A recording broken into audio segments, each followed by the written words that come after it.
Morning. Hey guys. Morning. Okay. Looks like more of you guys are jumping here. Let's give it a few more minutes.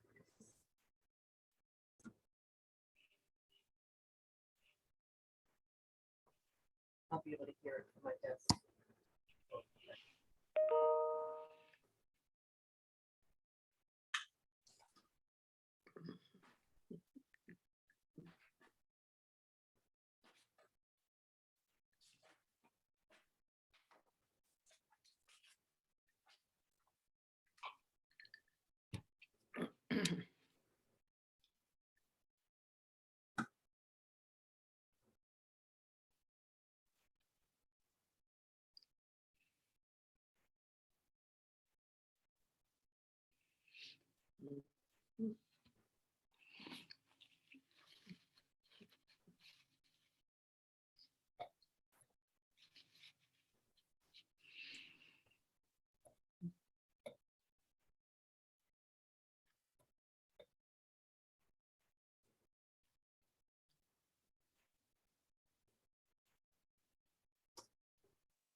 Anything wild happened to you guys over the weekend, real estate wise or non-real estate related?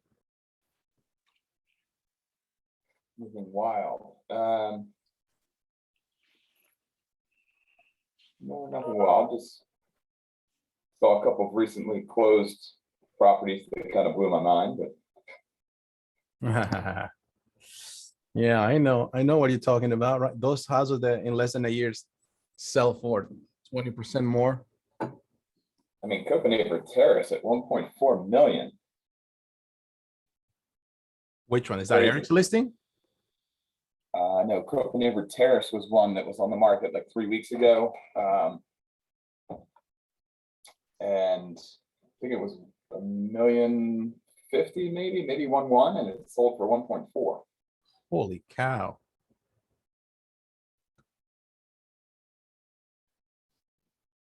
And I saw it. I showed it to some clients who want to back to the park, and it didn't have the right angle, and plus they just kind of figured it was going to go much higher than they were comfortable with.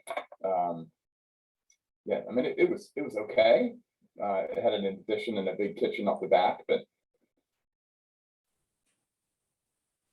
You say Copenhagen Terrace. yeah. Is I that know that house. It's a Frederick model. It's only about 30, probably 3,700 square feet. Had a yard that dropped off in the back. Right. Yeah. Nice view of the western sky, but only a one-car garage, if I recall. Yeah, and so back to like the top lot, you know, the playground, the jungle gym at Copenhagen Park. So it had a little bit of a backyard, but then it really dropped off. And what was normally the big concrete terrace off the back, they converted that to a good sized kitchen, but you know, we had thought the island they put in there was just too big, and it kind of just monopolize that space. I mean, Jeez. it's not a good looking house for 1.4. Yeah, 1.419, you know? And they look like they share Wow. a driveway. No, they had their It's own. not a shared driveway, it's just, Hmm. Hmm. Nothing is special inside. Oh, kitchen is nice. yeah, the kitchen was nice.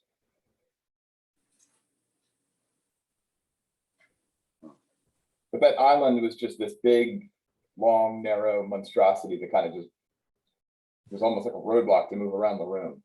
So they've done the bathrooms, the kitchen. So it's not the original. Right. Gee. Leaks. Okay, well, good to know. That's good to know. Okay, let's see everybody's. Eric, your old client, I say old client now, the Duties, Yes. you know, they sold their house, No, I didn't know that. just went under, it looks like it was an off-market sale for $1 million even. It just closed, I think yesterday or so, or maybe Friday. Right. You know, Jim, it's just unfortunate. It's just so unfortunate. It's a bad story to me of where I'd listed their home twice, and Yeah, I even took them out and showed them property last fall, and their son got involved, and I they did it through Compass, I think. I'm not sure, but who was the listing agent? Do you know? there was only one agent listed, and I think it was on the buy side. I don't have it pulled up. I'll tell you in a second. Yeah. Okay. Yeah. So the kids got involved, and it probably sold in as is condition for $1 million, and it was rough, but it wasn't that rough for the market that we're in. They should have put it up for sale, and they needed the money too. So, but yeah, I can't control the choices, So So the listing agent says non-member, and Uh-huh. the buying agent is Katri Hunter from Compass. Katri, is that Katri? Country, yeah. So anyway, yeah. So it's a real unfortunate situation for the homeowner, I think. And it's, you look, it's amazing how 1 year, what a difference a year makes, right? You think about that house selling for 1.4, and my house I sold for 1.850, and my house was, exceptional. Granted, that's $450,000 more, so it's not like nothing, but it wouldn't surprise me if my house were to sell for 2.1 now, given the market that we're in right now. I mean, with the supporting structure underneath it. The house I just sold the house on the corner of Copenhagen Drive and Falls Chapel Way that I put up for 900, and we had a $1 million offer come in on that Rambler, and we countered up to $1.1 million if they wanted to take it off the market before Tuesday, and they took it. And there was no other significant interest in that house. I mean, there was none. Really? Yeah. And they waived everything. So but it's what's happened is just going to then create like this 1.4, this 1.1. It's all of a sudden this new expectation, which is, normal, but the buyers are still trying to figure out what's going on. So. Eric, let me ask you about that specific property. So I did notice that the under contract came through on DocuSign on Saturday. Didn't bother to look at it, but I was like, okay, that's interesting that he took it off the market before Tuesday. Again, it sounds like what they put a deadline or something. They did. They put a Okay. deadline noon on Saturday for a response on the $1 million, and we responded back. They didn't provide a gift letter or verification to parents' assets to give them the cash they needed to put the down payment. So we got a little more time out of it, but we came back and said, if you want it, this is on Friday. My client said, look, we're happy what do you recommend? I said, well, let's just counter up another 100,000 and see if they take it, because we don't know. And they didn't respond right away, but on Saturday at about 11 o'clock, they sent over an acceptance of that. This was verbal, so we had until 8 o'clock to ratify. So I worked on that night. It's pretty incredible. Yeah. Let me ask you this also. So I didn't look at it super closely, but we all get the showing notification. So you probably had 20 or 30 showings, I would presume. Yes. The 20 or 30 showings, and you're saying you had absolutely no interest. Do you think that's, so now do you think that there are buyers out there? There's still great demand, but maybe now they're being a little discerning. I mean, it's obviously you're still going to have always the pockets. So obviously I'm going to take 1-1 for 900 Rambler on the corner of a busy street back into the park. But do you also think that there's the demand that perhaps some people are not just buying anything, that there may be a little bit of a turn, that people are being a little more discerning? Or no? Do you think it's just that house? Well, I do think so. I think the floor plan of that Rambler is very specific, and the rooms are small. And so it didn't work for a lot of people. I got a lot of comments that was overpriced, or, they like the floor plan, that kind of thing. And granted, then those are buyers who are maybe just starting their process, who knows, and so when they get educated now that sold for $1.1 million, now that they may then be now thinking that's what I've got to do. That's where the market is. So it could actually feed a bigger frenzy going into April, like it did last year. We could have a bigger upside in April than we had in March, because people are so desperate for something and they don't see, they don't see any hope. And then it flips in early May like it normally does. So I anticipate April being a great month for selling houses again. I don't think it's going to slow too much, although rates have risen somewhat considerably. It's about, I think, the factor at 4.5% fixed rates right now. Jim, are you seeing that? Or? Yeah, maybe 4.25, 4.5. Yeah. Okay. And I think the difference in the 30-year fixed, okay, so on FHA 4%. So the 30-year fixed at 4.46, let's just call it 4.5. That's a 50% bump in the rate, but that only translates into about maybe a 15% bump in actual cost. Goes from $4.20 per thousand at 3% to, I think, around $4.80, something like that, per $1,000 borrowed. Anybody know off the top of their head what the factor is at 4.5? Okay. And this is 4.5, Eric, paying half a point. Right. Oh, right. Yeah.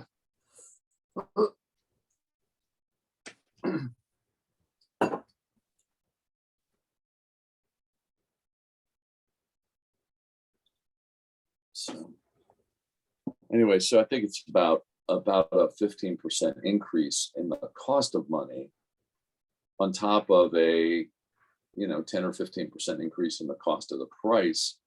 Mhm. Right. So that's pretty significant jump in there.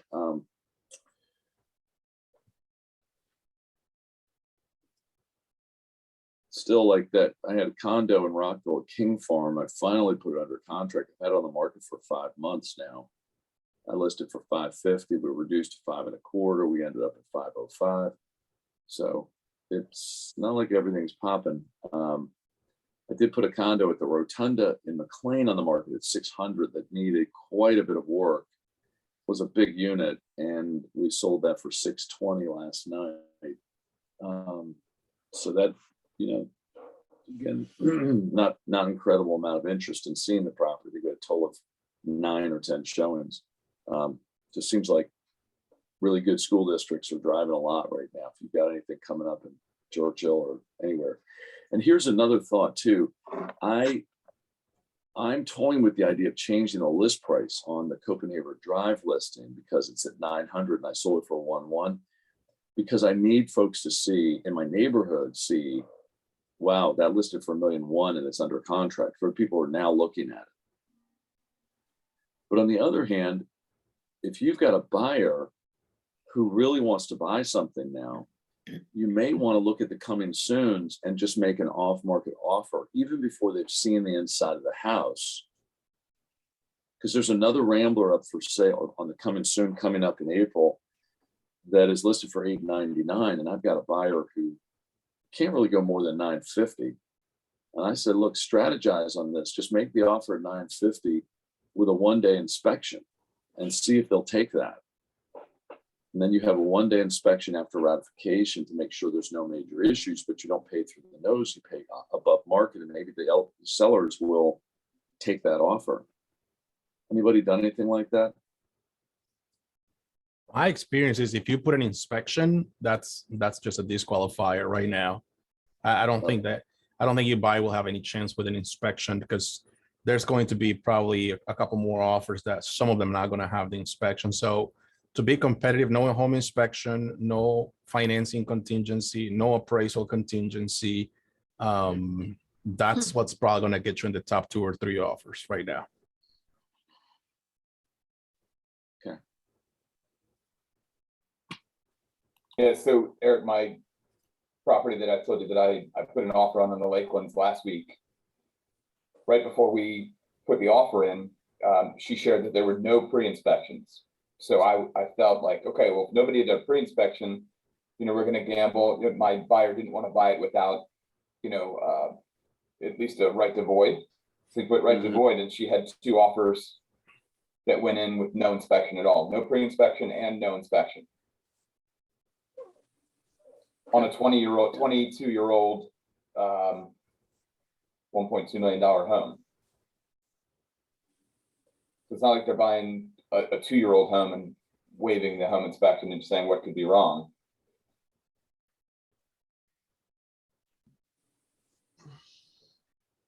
Yeah. I definitely think there's plenty of buyers out there that with the appetite, knowing the marketplace, that they will put offers in with no inspection, no pre-inspection, and just cross their fingers. Seems like that's the case. Certain places now, granted, you can walk through certain houses and get a pretty genuine feel about whether there's a real problem with the house or not. And if you decide to really take your own time walking through carefully, bring your own moisture meter, bring your own outlet checker, go up in the attic and crawl around and look at things and see whether or not there's any evidence in the corners of any mold or moisture. There's, you can, and if it's not that old of a house like that, you can figure the electrical panel is still fine because the code was still phenomenal then. It was built after polybutylene piping was popular back in 1985, so you're probably fine with that. You are taking a risk still, but it's not going to be like buying a 50-year-old house that might have all kinds of potential issues because the code had changed a lot. I don't know. Just what do you think about that? I think that's all right, but I mean, it all depends upon the buyer. I mean, every buyer is going to have, the inspection's always just this, moment that puts a pit in both the seller and the buyer's stomach. And if the seller doesn't have to deal with it, it's worth money to them. And Right. Some buyers are just, they're wary. Even though you're an agent walking through and saying you feel pretty comfortable that the house is in good shape, they would rather have something thorough. Some people, others, they're just like, yeah, sure, we'll fix it. Right.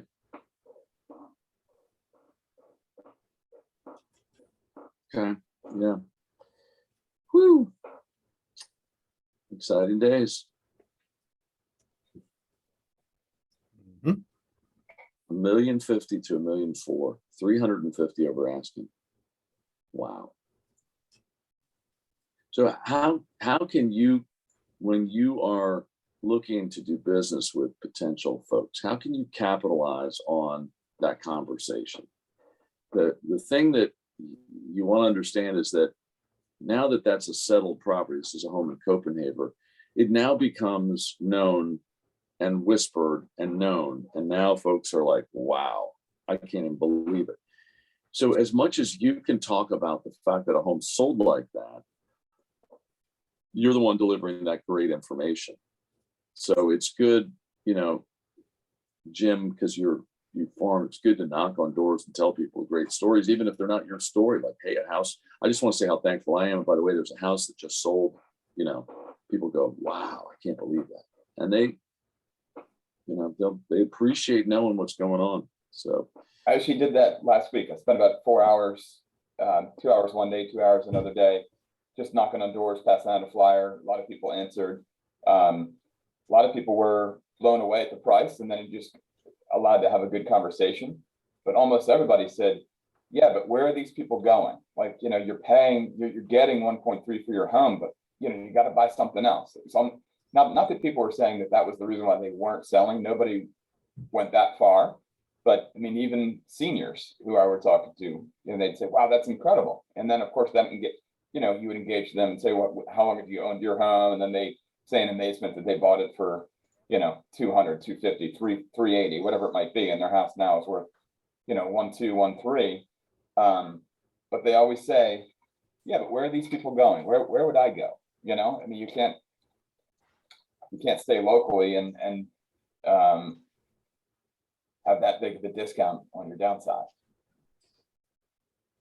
But it's good to do the door knocking. I definitely got great conversations out of it.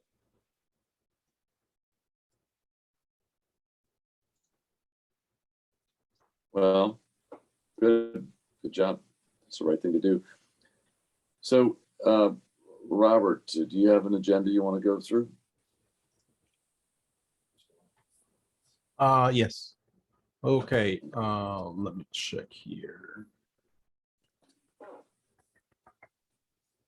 So a couple things for you guys to, and I'll be sending you a copy of these after the meeting, is your SentryLock card becomes inactive today. So if you still have that little thing that looks like a credit card, it's not longer going to be working starting tomorrow. So you need to download the app right away and start using it as you go.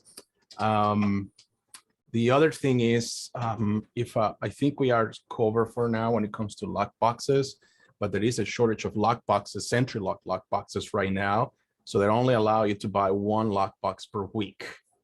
Last year, I think we placed an order of like 50 lock boxes, but Shannon discovered that there is a shortage in Virginia, and I verified with G-Card. So I think we are fine in the time being right now. What we need for lock boxes, except for Virginia, I got to get a couple over there. But if you run out of lock boxes, just use the combos. And if you have some that are at your listings that have sold, I encourage you to switch them right away. Once it goes under contract, put a combo and then bring the other one or use it for your next listing, because it doesn't look like these guys. And the lady at G-Card said it's going to get worse because all of the shutdowns in China they're having because of COVID. She said that they don't think they're going to have any more inventory anytime soon. So keep that in mind, please, as you go to through the process of doing that. Bright just recently released a pretty good data that kind of like it's a really nice map. Again, I'll be sending this to you guys so that you can understand the different prices in the different metro areas. This is very like a lot of good stuff here that they sent to me. So I'll be sending this to you guys after the meeting and just share, because I think it's important for you to, as you're having conversations. So this is the link they sent me. This is for the whole DC metro area, and they have it as a nice map where they have broken it down that you can just hover over the area and I start getting all the information that you need. So if you go right here, Montgomery County, say keep it here, and then it does all the things that needs to do. So I don't know why it's taking forever. And it gives you all the metrics that you need for the different areas. And then you have access to more reports at the bottom of different historical data that you have right now. So this is good as you're having conversations with sellers, with buyers, so that you can understand how you can educate them, because it becomes to be more having an educational session with them as you go through the process than just trying to sell them to buy the next thing, especially if you're working with buyers.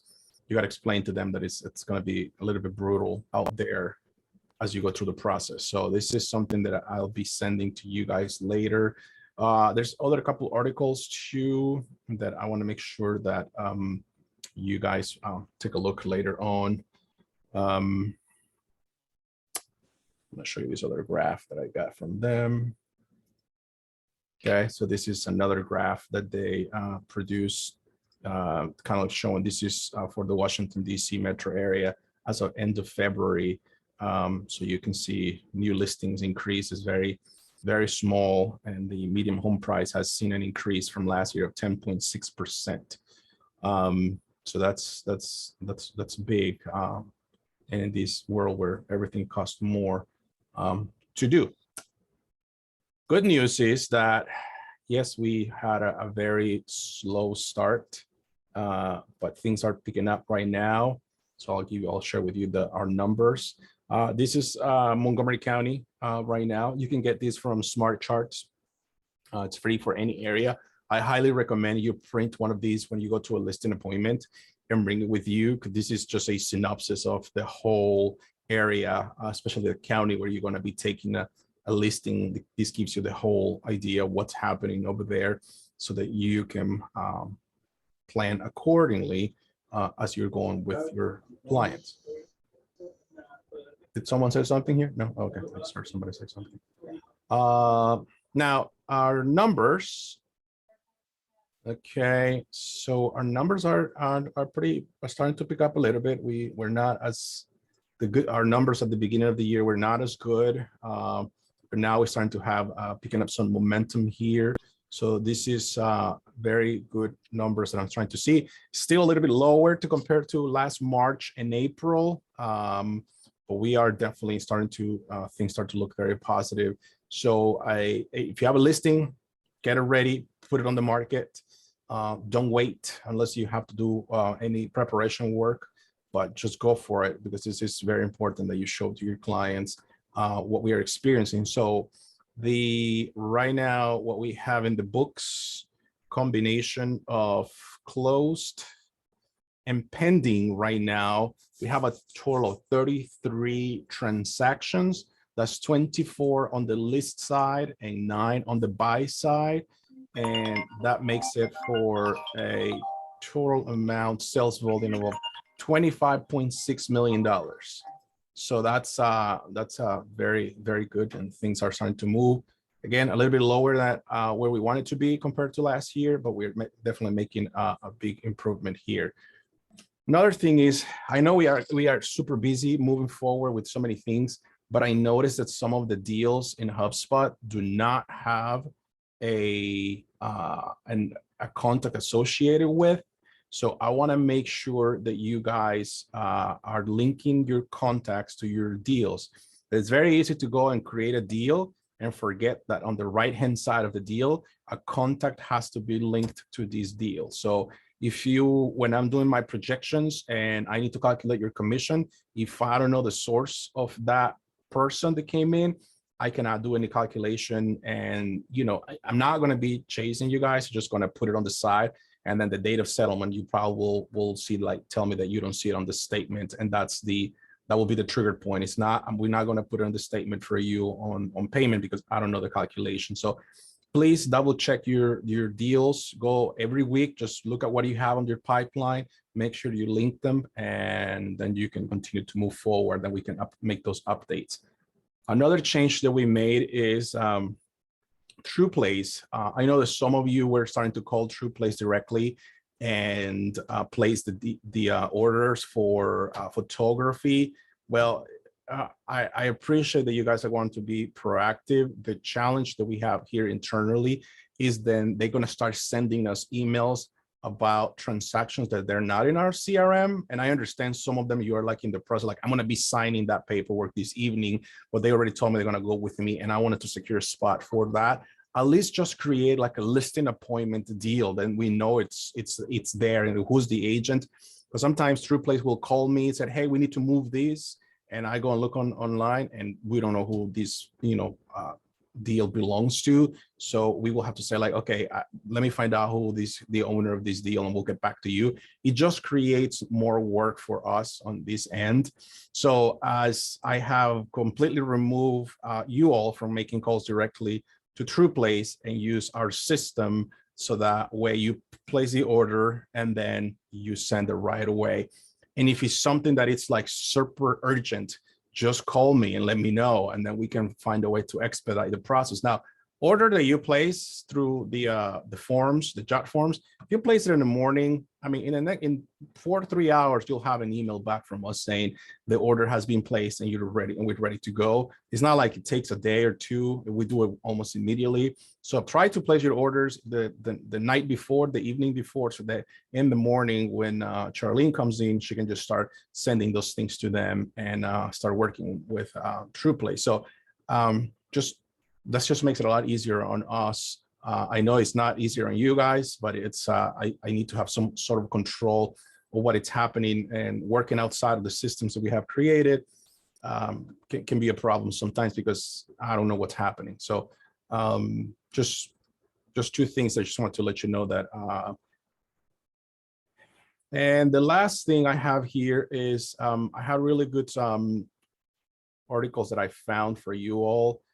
That I'll be sending. As there's one especially about Zillow that it says, but Zillow said ... And this says how to handle the top 7 seller pricing objections based on what they see on Zillow. A lot of you, I'm sure you've been there, that you go and meet with a client and they say, well, I just look at this estimate and my house is worth this. And that's kind of like the first thing. Thankfully, the algorithm right now is wrong because they still pricing things from 6 months ago using the same numbers.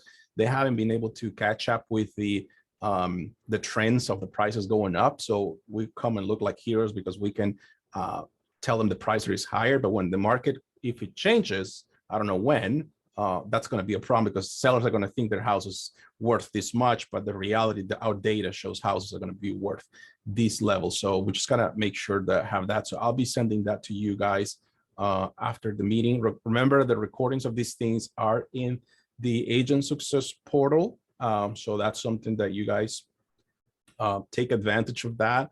If you wanted to get something back from this, just do that. And the last thing is Paul Santos is Shannon's husband, and he has joined us as another agent in Virginia. He's not here with us today, but he is now part of the Eric Stewart group. So we'll be, on the next meeting, you'll see him and you'll be able to say hi to him. So if you guys have any opportunities in Virginia for those that are non-Virginia licensed agents that you want to refer to somebody, we have Helen, Shannon, and Apollo to start sending those referrals over there, and just make a note in the deal that who you're sending the referral. A lot of you always call me and ask me questions about, hey, I want to place this referral. So I encourage you to continue to do it that way. So then I'm aware of what's going on with the placing of the referrals out to internally. So then we can do the calculation for payments. Other than that, I think that's all I have for today. I think Mr. Tabrisi probably has some stuff to share. So Mr. Tabrisi, microphones are all yours. Thanks. I don't, excuse me, I don't have that much. I just have 2 things. One is we are almost done with the website. We're getting ready to launch it. We were hoping to launch on Friday. However, we ran into a updated bug, essentially, that HubSpot got hit with. We needed to update a few things there. So that's what slowed us down, but most likely we'll have the site up this week, as long as we don't hit any other bumps on the way. The last thing I have for today is, so as you guys are putting houses on the market, you're also processing contracts really quickly. So the house goes on the market on, a Thursday. You guys might have it under contract by Tuesday, or in this case with Eric's property, it was under contract, before we were able to get the majority of the marketing done. Your anticipated date on the market field in HubSpot, and also properly processing it from the quiet listing phase and then moving the status to active, it's very crucial because that's what triggers us to start doing the marketing. If the property goes under contract before we've had a chance to fully process our ad spend, I've instructed Charlene to place everything on a hold, to reach out to you through HubSpot and ask you if you still want to continue with the ad or whatever else you might want to have going on.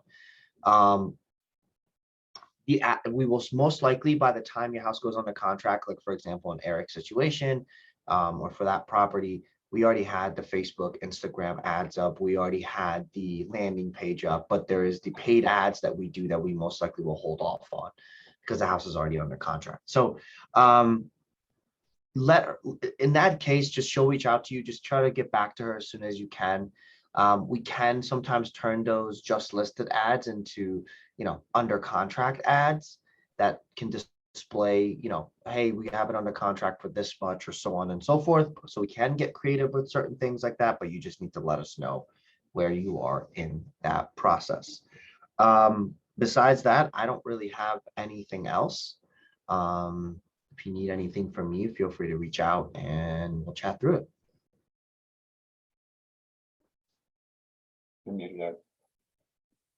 Okay, thank you, Amir.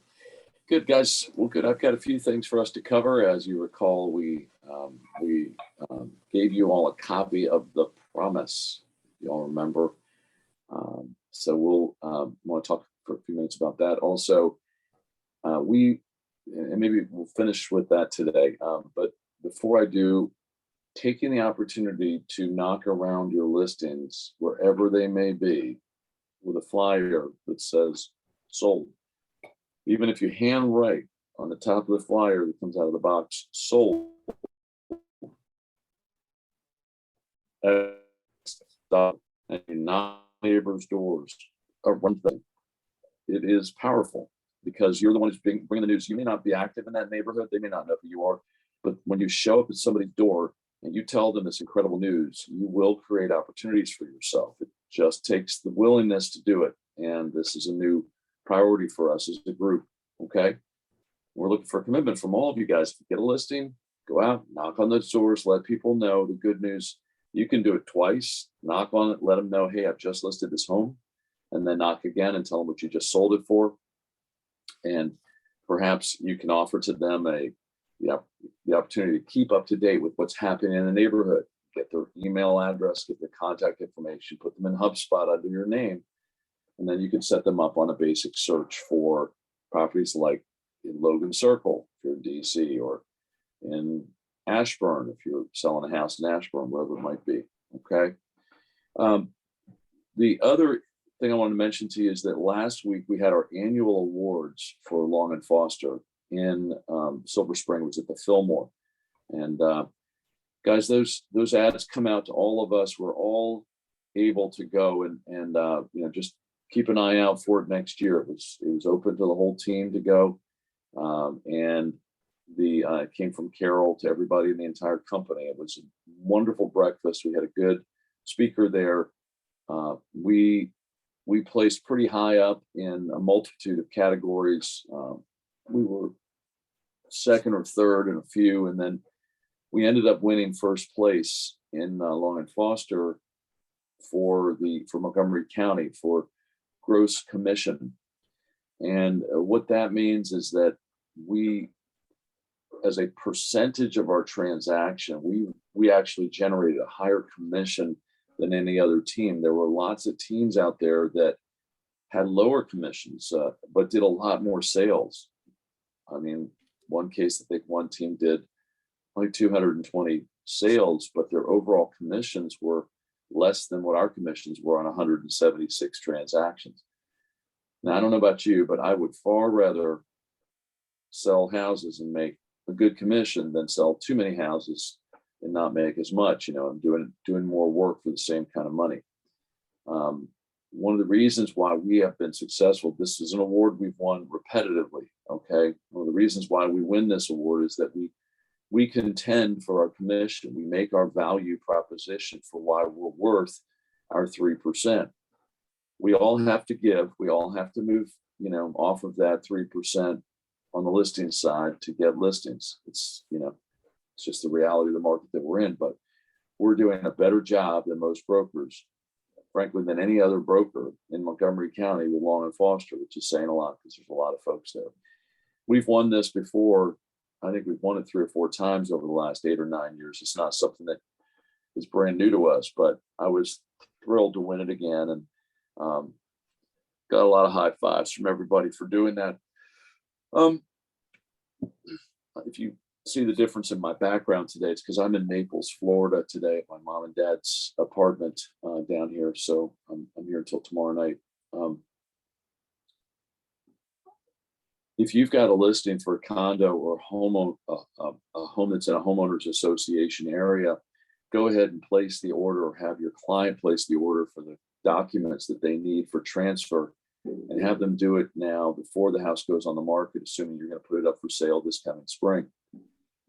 Okay. The reason is, again, you want to have that ready to hand over. As we talked last week or 2 weeks ago about, that is the only contingency that cannot be waived, is the condo or homeowner association document review period. So we want to be able to give that information at the point of contract, so the buyers have it. Their 5-day window for review burns up fast. If they get cold feet, it happens quickly, we're back on the market. That clock doesn't start until we've delivered that. So we don't want to be delivering that 2, 3, 4 weeks after the contract's ratified, especially if the market starts to cool a little bit.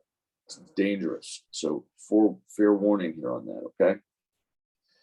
All right, so last week, there was a group of us that gathered in the Monticello room here at the Rockville office to practice the promise.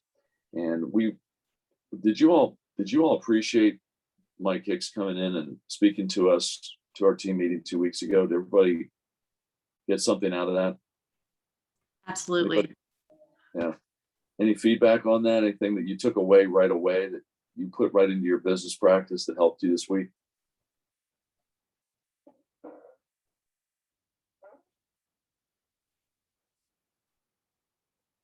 Helen, you're muted.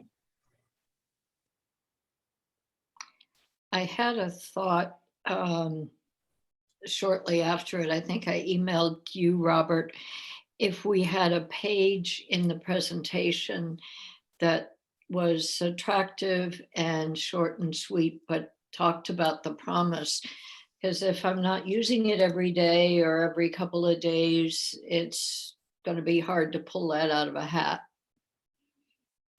And it would be a good source of discussion to bring that up. Just a thought.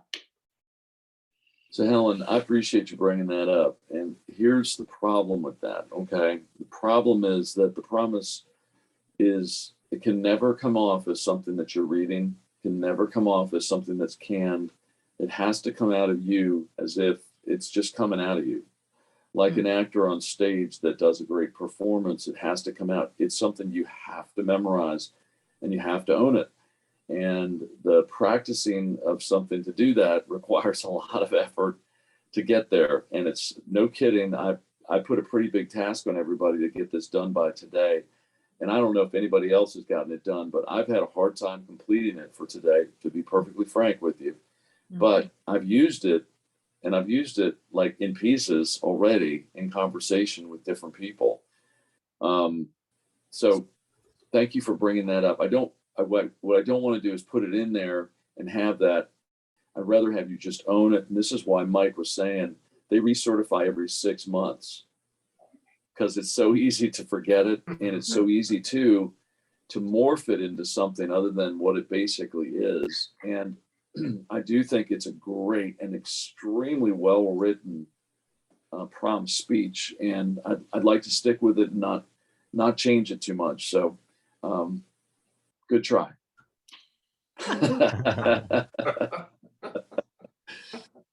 Anybody else get anything or even use it over the last couple of weeks? I'm curious. I tried. I can't tell you that I memorized it, but like you said, in pieces. So, I was very busy, wasn't able to get this memorized, but I was able to go through this in parts and use it. And as I said, when he delivered this, when we saw this on, what was it, Mike, right? Wasn't that his name? Mike, Yeah, Hicks, when Mike presented this to us, I just thought it was a great idea and just reminded me that asking for these referrals, how important it is and how easy it is to forget this in our everyday routines that we do. So anyway, I started doing this and I had my clients laughing when I was asking them to make the promise to me. And I actually found it was fun. I mean, we were laughing together over it. And, then you get to the last part and say, hey, when we get to the settlement table, if I haven't gotten that name, then I'm going to assume that I didn't deliver. And we don't want that to happen, and it was fun. And so I look forward to being able to memorize this. Yeah, I think what you just said, Dan, is important. I had lunch 3 weeks ago with my old friend Kevin Spacey, the actor, and he and I met in the mid 1980s. And I hadn't talked to him for years and years, and that's an amazing story worth telling another time. But I sitting across the table from him at a little restaurant up in Catonsville. I asked him, I'm so sorry. Actually, my son is calling and I have to take this call. I apologize. Excuse me for just a second.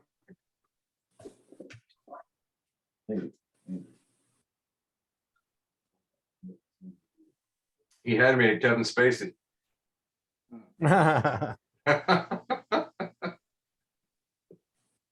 Hey, Robert, can I mention something about the central locks? Yes, sir. I talked to G-Car last week. They said that the old central locks will continue to work, but you won't be able to use the Bluetooth function. You'll have to use your app. And the other thing they told me was the cards will continue to work with your lockbox. So don't throw them away. Yeah, the challenge of the cards, it is going to be for opening other people's lockboxes, right? That's correct. That's correct. But if you're in your office and you want to go from one box to the other or whatever, open them up, close them, whatever, that card still will work for you, for your boxes. That is correct. I think the challenge is that the readers are going to be removed from here. The thing where you insert your card to update it. I think that's going to be removed. So I don't know where you're going to be able to update the card. They are going to remove them. Okay. She said they would still work, that they weren't going to stop that function. Well, that's interesting. Okay. So thank you. So what I was saying is that I said, Kevin, how does you memorize so much?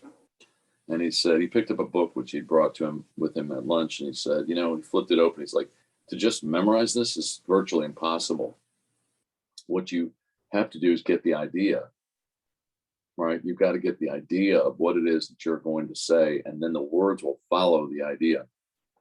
So when we were rehearsing last week, going through this, there were three of us doing this rehearsal. It was Keely, Jim Beckley, and myself. And if you look at the promise and you look at the way that it's broken out, it's about, the promise is really about what we're going to do for them,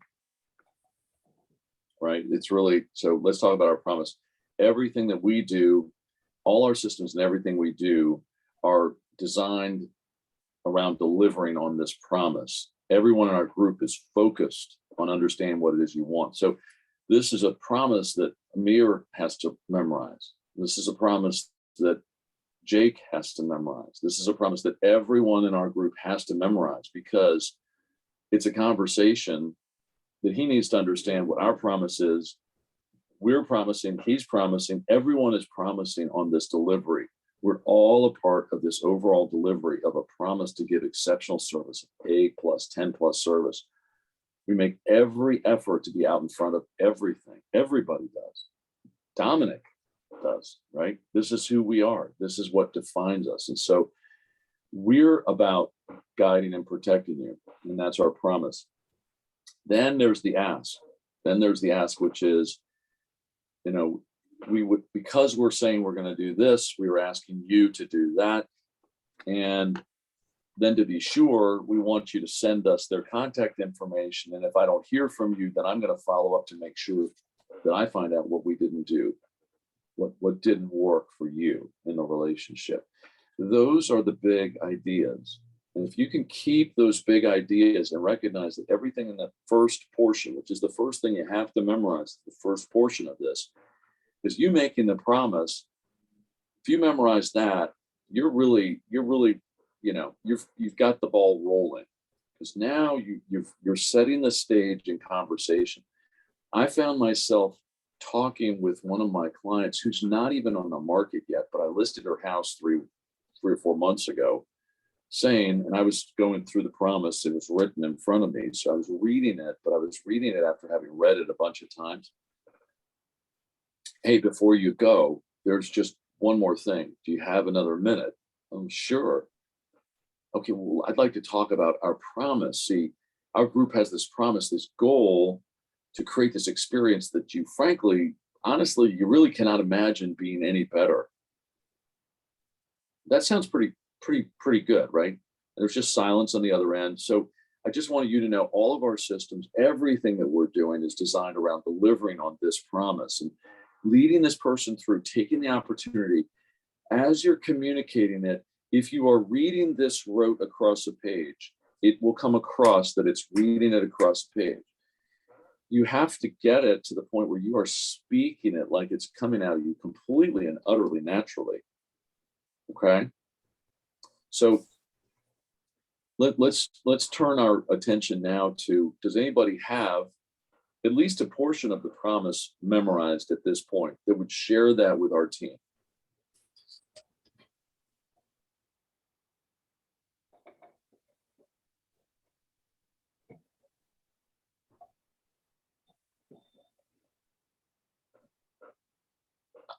I understand this is not easy. Okay, this is not easy. And so you all made a commitment. I made a commitment. I realized after going into this, trying to get this down in the busyness of everything else that's going on in life, that I probably would have had to devote a day of memorization on this because of how much is involved in it, and really to own it and think about it and really get it and think, okay, that's really what I'm saying, because there's so much being said in a very short period of this monologue. So let's agree today. We're going to pull back up from expecting you all to present something today, okay? Because I don't want to relieve us of getting this, but I definitely want us to recognize it isn't easy. It's critical that we get it, because as Mike was sharing with us, and as you all know, we need to change the culture of who we are as a team so that we can get more business for our team. You can get more business for you to sell within our team. We do not have enough business right now. Mike was saying that they're generating so many referrals as a result of this promise that your livelihood from the memorization of this is really, you have to change your mindset in how you communicate with our clients in order for us to get more opportunities. So I'd like to make a proposal that everybody, and this is a requirement I'm about to make here, that actually will separate you from being on our team or not. So I want you to take this extremely seriously. This is not a like, well, I just was too busy, I couldn't get to it kind of a thing. But I think it's achievable. I don't think it's unreasonable. And we'll all take 2 weeks to really own the opening of this and the first 5 pieces down to where it says, and that's our promise. All I want you to get is that first portion of this over the next 2 weeks. You understand what I'm asking? Yep. Okay. Some of you are already along your way. You've already been working it. You can go further than that by all means, but everyone has to get that. And if you don't, I'm drawing a line today. If you don't own that, then I don't want you to come to the meeting, okay? And I want you to let Robert know I didn't do it before you don't come to the meeting, so it's clear why you're not there, okay? Why am I so serious about this? I hope you understand. You and I have an opportunity, even in my communication with my client the other day, and even as I've read this with people I'm on the phone with, hey, can I just tell you about our promise? It warmed up the conversation in such a magic way that it created opportunities, including them saying, you know, I do have another friend of mine I'm going out to dinner with. I was in Las Vegas and I pulled this thing out with one of my clients who's listed with me. And I started by saying, hey, the market is really, really tight right now. Are you all pleased with the quality service that we're giving you? And they said, yes. And I said, well, can I just tell you about our promise? And they said, okay. And I took this and I just went through this. And then I went further and said, I need your friends to work with me. And if you want them to have the same quality of experience, kind of, you know, paraphrasing to some degree, Helen, okay? But this is because I don't own it yet. This was magic. So they were going to have dinner with their friends and they said, listen, we will tell our friends tonight. They're probably not moving for another year, but we will tell our friends tonight that they need to be in touch with you. And I said, that's fantastic. Thank you so much. Please give them my contact information as well and have them contact me. And if they're okay with it, give me their information and I'll call them. Folks, own this. Don't make excuses for this. I'm cutting this into the first of 4 parts over the next 2 weeks because I want you and I together to succeed and make this happen, okay? Does everybody understand? Yes. Yes. Yes? Okay. All right. So you should be able to finish with, and that's our promise, okay? 2 weeks, you got it. Now, to make this happen, if you're not sure that you can make this happen and you're not sure that you know what to do to kind of really get there, I want to support you in the effort to get there by having another meeting next week, okay, on Monday. So that would be Monday morning at the office, 11 a.m. for you to meet. And that would be we'll be in the Monticello room. We'll just go around the room and, you know, you'll practice it. You'll say it. Now, if you can own it before you get there, or at least have it pretty well down, great. This will put you on the spot, but you won't be on the spot here. You'll be on the spot in a session and with each other. Okay. So does anybody know that much already and feel like gutsy enough to want to say, hey, I think I can do it and share it today?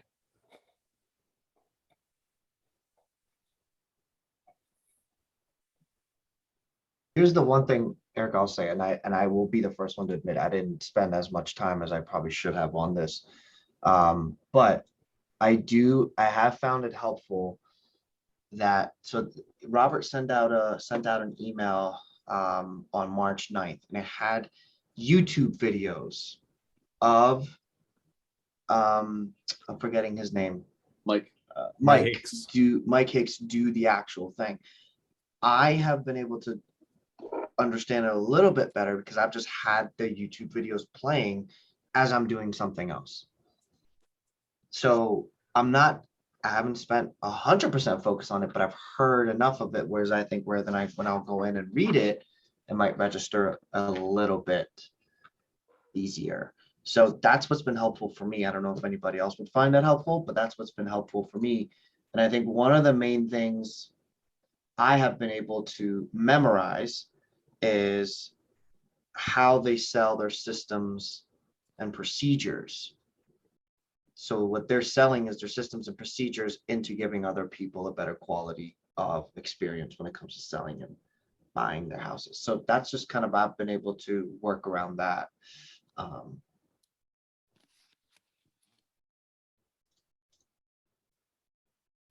Probably the video will be easier. I'm gonna guess to listen to it. I'm trying to find it right now. I can send both of them in right now. Hey, I don't know whether this is too much work, but can you make an audio file of the script that he has? So one of the ways I can memorize things, if I just hear it over and over and over, and then of course I got to say it over and over and over. But if I hear something over and over and over, it just makes it easier to start reciting. And that would be. So what we're. Sorry, let me play That could be something that I would actually just But what we're put going on to do my phone today in the car every is now and then if I was going to an apartment or whatever. Yeah. So being able to turn it into an audio file, Jim, might be hard because we can try to find something that does YouTube to audio only, but you might be able to, if you get these video links, you can just pull them up in your car and then have it play. Okay, yeah.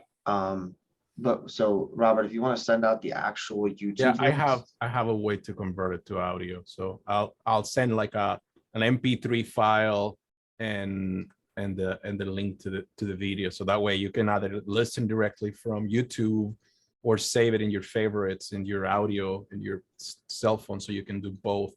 Let me play the video. It's only three minutes. It's not that long, so I'm gonna put it right here right now and play it.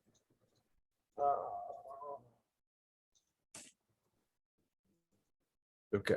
If you guys don't listen, let me know. I can. We're going to script through the promise, and You guys listen to it? You got audio? Okay. I'll go through the promise script. We'll stop, try to make some points every now and then, but hopefully this will work for you. So think about this. You won't always deliver this script or to move through this as you're sitting at your desk in an office or in a family's home. You might be driving down the road, and just like you may cover different terms of contracts or inspection things, you may just start having this discussion, and you may break it down in between. Maybe you're showing 4 or 5 homes, and so you may have this discussion over a period of 4 or 5 homes, depending on how the rhythm of this feels. There'll be other times where you may cover the whole script in one shot.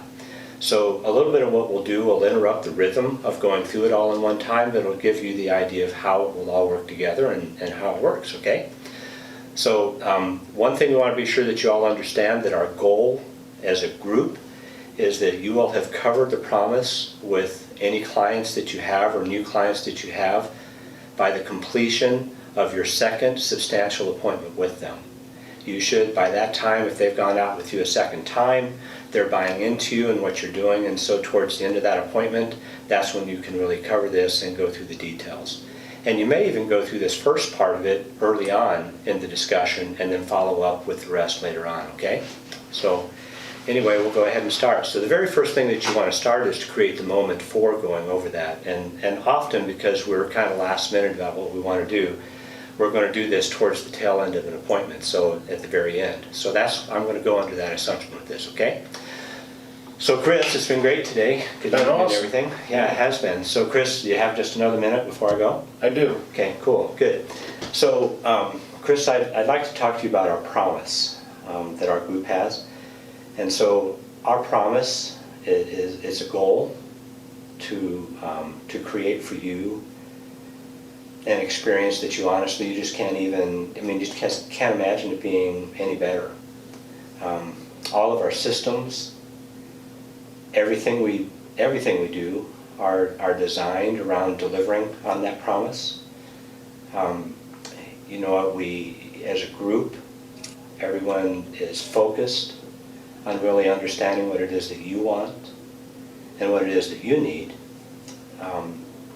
And on top of that, we do everything we can to stay out in front of everything, to stop the surprises, and to make the experience just as good as it can be. But Chris, this is real estate, so we know there's going to be challenges, because it is. It's real estate and it's people. Just know that no matter what, everyone in our group is absolutely focused on delivering this 10+ experience for you, if you will. Awesome. And that's our promise, yeah. Great. Does that sound good? Sounds great. Okay, great. Short and sweet. Okay, so that's just the front end. That's all we need to get. And I like the fact it is very natural. He hesitates, and he said it clearly that you might be out showing houses, and it might be the promise that's delivered over 4 or 5 houses, where it's just part of it. It's like an overall conversation. And you've got the first part, the second part, the third part, the fourth part, and you just go through those. None of us want to come across as stiff or like a robot, right? We all want to come across as real, and we want And for you to believe in what you're saying, you have to practice it. You have to own it and practice it and really be able to speak it. And like a great actor that suspends disbelief and enters into the role and then speaks the role, and you're like, wow, you believe that person's really in that relationship there on stage. Our commitment is to give you the best quality systems, our investment on the back end of all the tools and whatnot, our creation of the new website, working off of HubSpot, having Charlene and having Grace and having all of our team together working to try to improve and constantly improve is our commitment to you, but it's also our commitment to our clients. And so you can communicate with honesty all the pieces that are in this promise. I think without any issue, there's no lack of integrity in any portion of it, in my opinion. And you're asked for them. Won't need to be sheepish. It won't be like, oh, I don't know what to say. Or no, you'll be able to say, because you're making them this promise and you're saying, I'm going to deliver this. I need your help. Don't you? Right? Don't we need referrals from people? Yeah, we do. So let's do this. All right. So you have to own this promise by next team meeting, and you will be put on the screen. So be ready for it. Okay.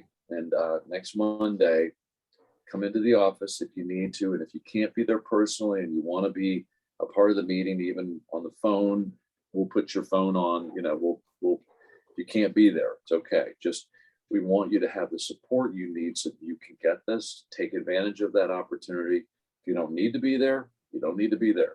You can do this yourself. You can practice this.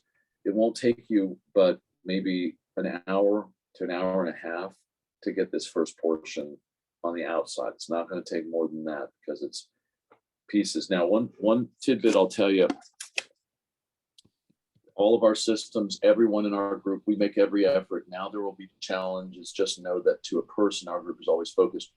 You can just take the first letter out of all 5 of those, which is A, E, W, N, J. And when you're just getting this down and you're not sure what the next thing is, A is for all, okay, all of our systems. And E is everyone in our group. So it's all, everyone, we, now, just, and that can be a key to help you unlock your memory about what you're going to say. Okay. All right. Good. I think I have one more thing to close with. Now, I'll open this field up to any questions after that. We've had a new member of our team join us. Her name is Cindy Fullerton. I brought Cindy into our group about 3 weeks ago. Her job is to be a liaison between the retirement communities.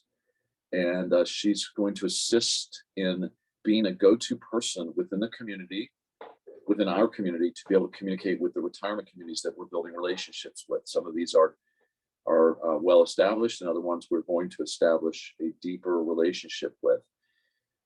Cindy took the bull by the horns. She created a gift that we purchased, which was a loaf of freshly baked Irish soda bread that she then wrapped in cellophane with a nice bow around it and a shamrock on the outside. And inside was a card, an Eric Stewart Group card with my business card. And it just said, helping you sell your community. And then I signed it. We went out personally and we visited 5 communities that we already have relationships with. And I introduced her to those communities. And when I had a chance to actually meet with people, when the people were there, we got a chance to meet with Ingleside and Rockville and have a good conversation with the head of sales and marketing there, Sophie Braun, who I've known for about 10 years, and several other folks at those communities. Cindy's role is to help us build consistency in outreach to the communities, to keep us top of mind as a group for their referrals, okay? And also to be a point person for the communities to contact, taking me out of the middle of those relationships and putting somebody else in a position to give direct referrals to each of you potentially. Now, our commitment to our senior communities is that the members of our group have to be seniors real estate specialists in order for them to qualify to work with the leads that they send us. This is a designation that's available to all of you if you choose to do it through the National Association of Realtors. It's, I think, a 15 or 20-hour class that you take online, and it's essentially introducing you to what do older people face, downsizing problems, how to choose a community, sensitivities, things like this.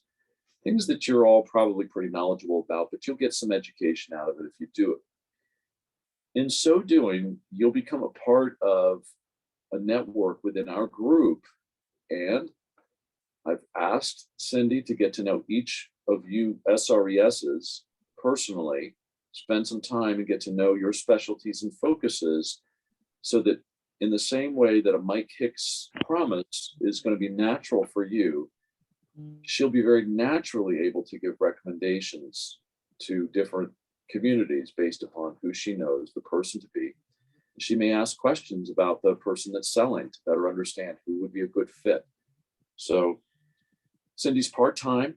She's just getting her legs going right now. I just would encourage you to, when she reaches out to you and wants to have coffee with you or have a cup of tea or something, that you take her up on that. And that's the why she'll be reaching out to you.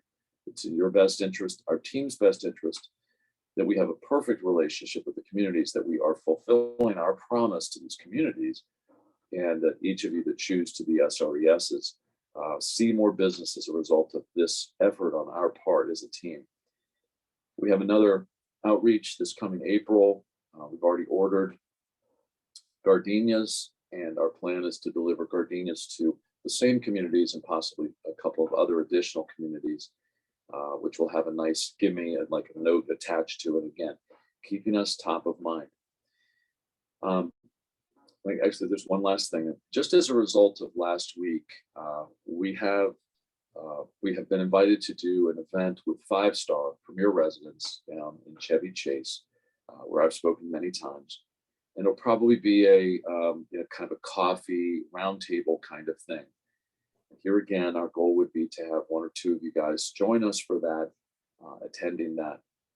This Thursday, there will be a webinar that is hosted by Ingleside, something that we've set up about 3 or 4 months ago. Is going to happen this Thursday.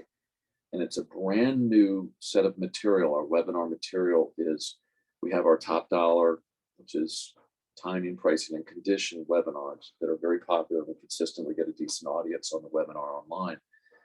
This is focusing on how do I choose where am I going to go?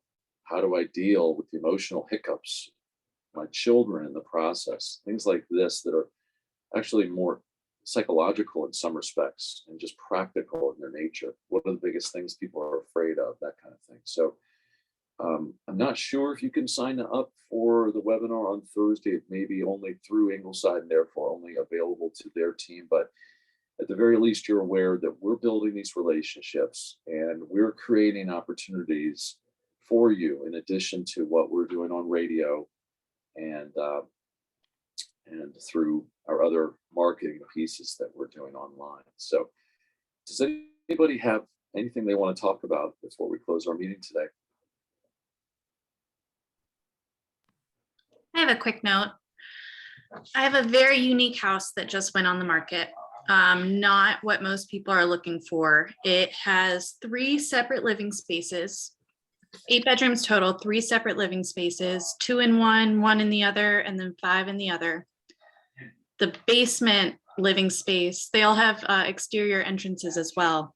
And it's over 7,000 square feet total. But the basement is completely new and redone. It's one of the smallest living spaces. The biggest living space hasn't been updated, since probably the early 2000s. And then the last living space is in shambles. We listed it at 940,000, which I think is a steal, but we're considering all the work somebody's going to have to put into it. But we've been on the market now for the first weekend and we're not seeing those. We haven't seen any showings. We're not seeing those bites that most regular one kitchen property are getting. So any advice is greatly appreciated. Shannon, who would be the ideal, if you could pick like the ideal buyer, who would that be? Either somebody with a lot of extended family or quite frankly, a polygamist. It's got all the living spaces are intertwined, you know, it would be great for them. So Yeah, let's go with the first one, not the second one. That okay. one's a little hard to market. You might It's a get weird house. canceled before you make it anywhere. So someone with a lot of extended family. Okay, so you're gonna have to market this in a very hyper magnified way, meaning you just putting things out there is not going to give you what you're looking for. So the verbiage you're using on the brochure, the verbiage that you're sending to us to use on online stuff, you have to sell it in the way that, hey, this is perfect for somebody who can do this. Turn the negatives into, like the room in shambles, I would turn that into, you can customize this room to any way you like. And for this price, you can do da, da, da, da. So you just need to turn the messaging to fit more of who would actually buy it versus just putting it out there and then hoping that person buys it. And a lot of the ways you describe the property is ways we take that information and build metadata descriptions behind it. And that's how people that are searching for something can find it. So my suggestion to you would be pitch the house to who you think would be the best buyer for it. And that would make your life easier when it comes to selling it.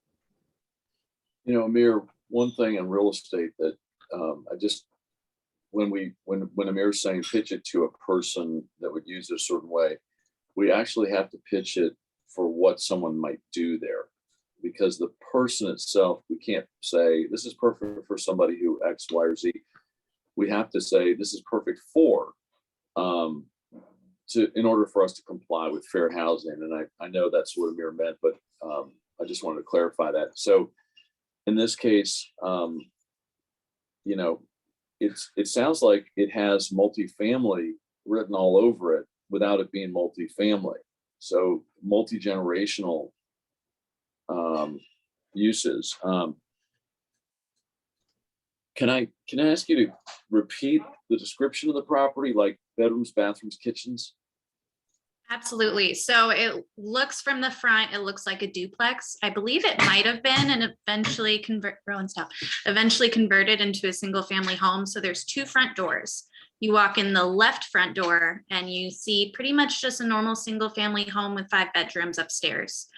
But if you walk in the right front door and there's a door in between them, there's a little apartment with its own kitchen as well. It has technically 1 bedroom. There's another room that doesn't have a closet. It could be a bedroom, but we're marketing it as the living room for that apartment. And then if you walk downstairs from the main house, there's a fully finished basement, brand new redone, brand new flooring, walls freshly painted, and it looks great down there with 2 bedrooms downstairs. Okay. Anybody else have a suggestion? It's a very unique home. Can it be rented, partially rented? Absolutely. You could rent out 2 different apartments in that house and still have a 5-bedroom single family home. So it would be a money maker for somebody. Absolutely. Are there any restrictions in the area for doing VRBO, certain number of nights you can rent the property out? Not that I know of. They have no HOA, but I know that the basement of the property was previously rented out. So I don't think there's any issue with that. Right. What's the okay. total square footage? The square footage total is finished square footage is 7,100. And you're listing at 920? 940, yeah, so it's only $180 per square foot. It's a steal. Hmm.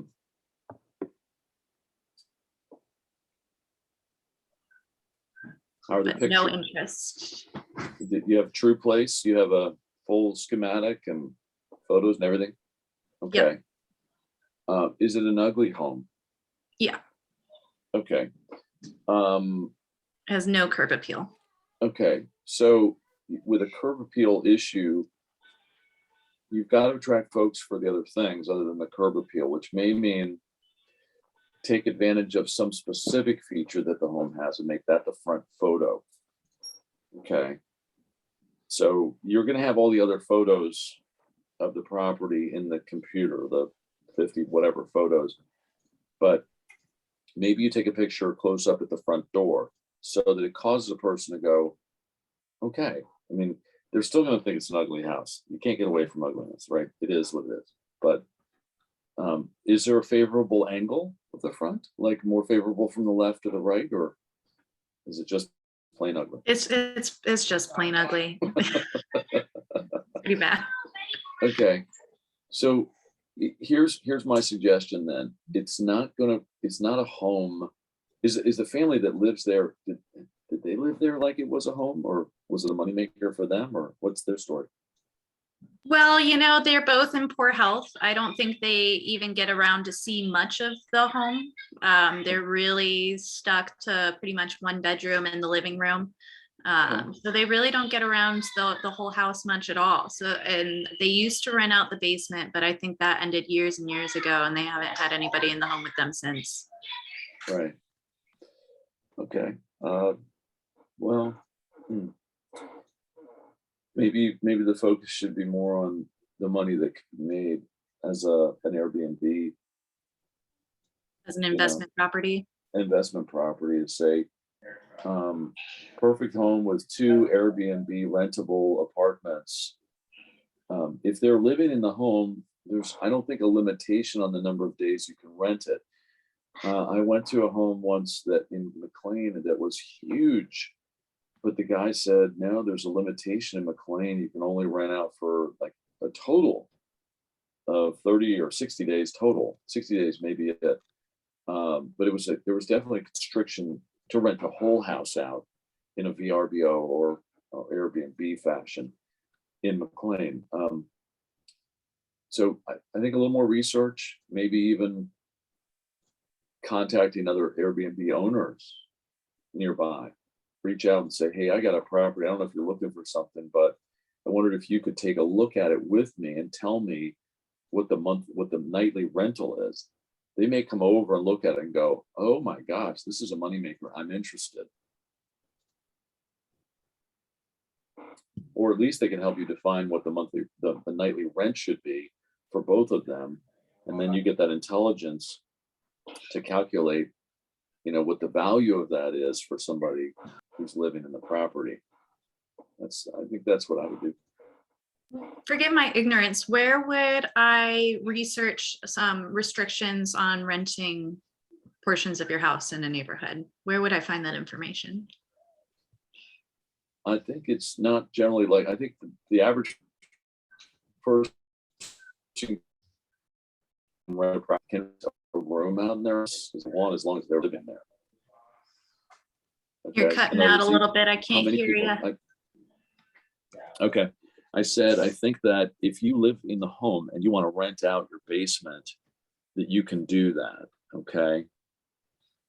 So I don't think there's a restriction necessarily. How can you do it? Rather than Shannon, giving you legal advice. Yeah. Google it. I would call Airbnb. I just messaged you Airbnb's become a host. Best way to do it is reach out to Airbnb because they'll tell you what you can and cannot do. The reason why they can only rent it out for 30 to 60 days, Eric, is if their person is claiming that property as not as a rental property or an income stream essentially, but as a second home where they have to live in for at least 14 days for it to be considered a secondary home, then you can only rent it out for 30 to 60 days. If it's outside of the 30 to 60 days, then the house is considered a rental property, which where then it will hit against your tax status. Okay. So that's where it gets a little sticky, but the easiest way to do this, and I literally just helped my cousin do this, is to just reach out to Airbnb, and they even have local vendors that will come to the property or take a look at it or any way possible, and they'll tell you, hey, this is how much it should be listed for. They can give you people who can manage the listing for you, from cleaning it to all this stuff. They have all those tools. I would just reach out to them.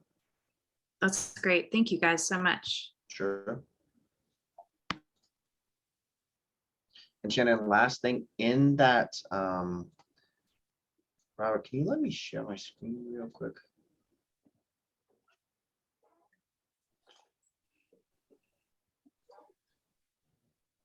Show you they have a pretty cool tool on that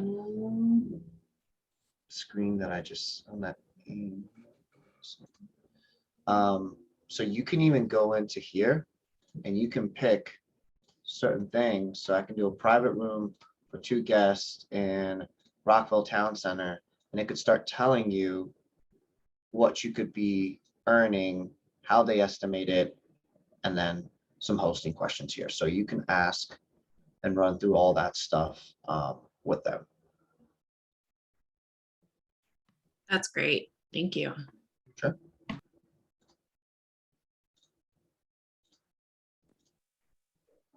Anybody else? Anything at all?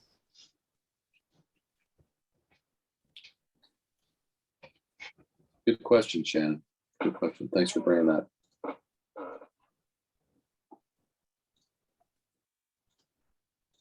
Okay. All right. Well, I think we're done then for the day. Yep, we're done. All right. 2 weeks, folks. The promise. See you next Monday if you want to practice it. Okay. Okay. All right, bye-bye. Bye. All right. Bye, everybody. Bye, everybody. I know.